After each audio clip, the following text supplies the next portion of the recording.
السلام عليكم، ازيكم حبايبي؟ عاملين ايه؟ يا رب تكونوا بصحه وخير وسعاده. حطي في بطنك بطيخه صيفي طول ما عندك البرطمانات دي في التلاجة، يعني تتبيلات اسماك، تتبيلات كبده بانواعها، تتبيلات بتنجان بانواعه. ما اقدرش اقولك على استخداماتها كتير ما تتعدش. يا سلام لما تاخدي معلقه هريسه من دي على خلطه المحشي ولا على طبق الفول، اتفرجي انت بقى كده على الجمال والحلاوه. تابعي الفيديو معايا للاخر، ولو شايفه اني بقدم لك محتوى هادف ما تنسيش تشجعيني بلايك حلو منك واشتراك في القناه. وبطل وصفتنا هو الفلفل. معايا كده زي ما انت شايفه كميه من الفلفل الرومي وكميه من الفلفل الحراق الاحمر والاخضر. مسكت الفلفل بتاعي كده غسلته غسله كويسه ونشفته، وهبدا ان انا اقطعه. اول حاجه كده بشيل العنقود بتاع الفلفل واقسمها كده نصين. حابه تعمليها فلفل حراق كلها اللي يعجبك، زي عايزه تعمليها زي ما انا عاملاها وسط، يعني مش حراقه قوي ومش بارده قوي، فضفت معاها فلفل رومي.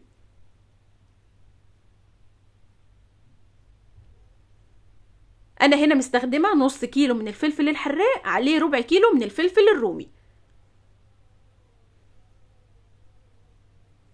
اشيل بقى كده الراس بتاعه الفلفل الرومي، بتطلع معايا بالبذور اللي فيها كلها.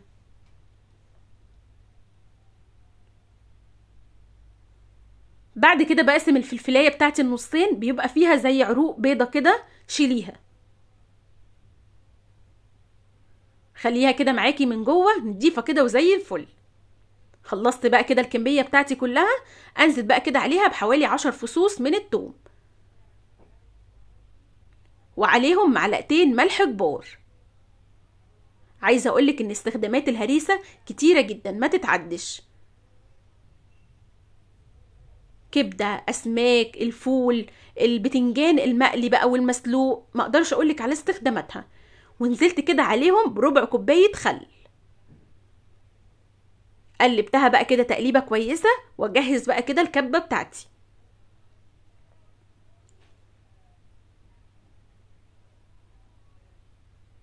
انزل بقى كده بكميه الفلفل كلها في الكبه،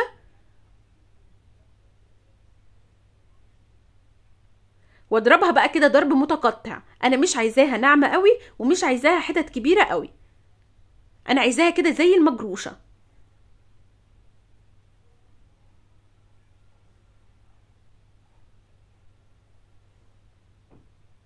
يعني بالشكل ده كده كده مظبوطه جدا. اجيب بقى كده معايا برطمانات ازاز او برطمانات بلاستيك، بس اهم حاجه تكون مغسوله غسله كويسه وما فيهاش ولا نقطه ميه، نشفيها كويس. انزل بقى كده بكميه الهريسه بتاعتي كلها،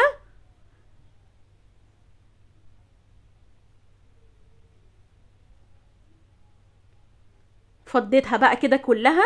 انزل بقى كده عليها بحوالي 3 أو 4 معالق من الزيت.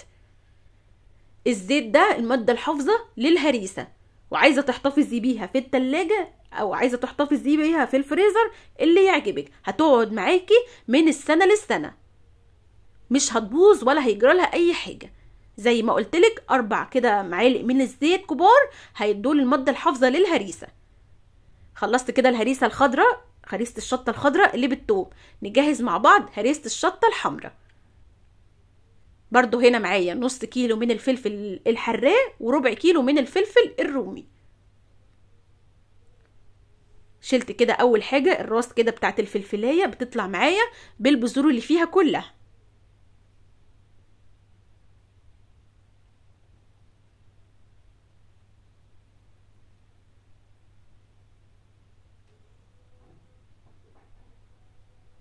افتح بقى كده الفلفلايه، واي كده عروق بيضه من جوه زي كده شيليها. خلي الفلفلايه كده معاكي نضيفه كده ما فيهاش اي حاجه خالص.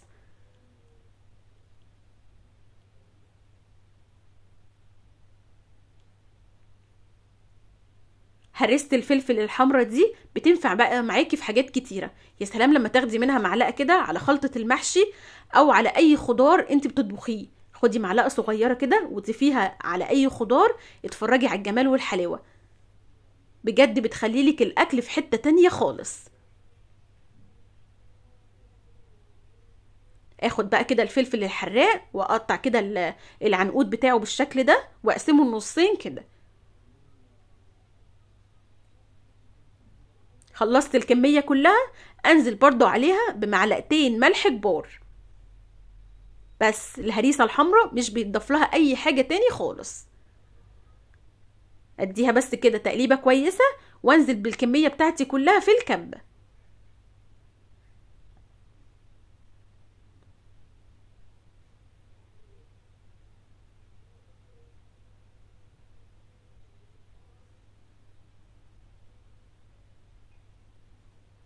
واضربها بقى زي ما قلتلك ضرب متقطع.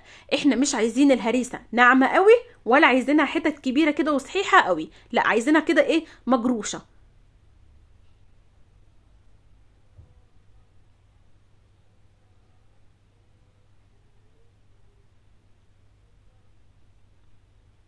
بالشكل اللي انت شايفاه كده مظبوطة جدا. وزي ما قلتلك برطمانات ناشفة جدا ما فيهاش اي نقطة مية. ابدأ بقى كده افضي كمية الهريسة بتاعتي، قسميها بقى زي ما تعجبك، برطمانات صغيرة برطمانات كبيرة في اكياس اللي يعجبك.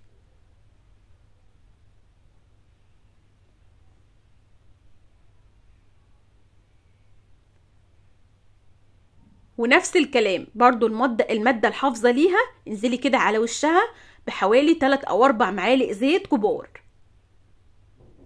زي ما قلتلك الزيت هيقعدها معاكي من السنة للسنة محتفظة بلونها وبطعمها ومش هتغير معاكي خالص. اتفرجي بقى كده انت على الجمال والحلاوة دي.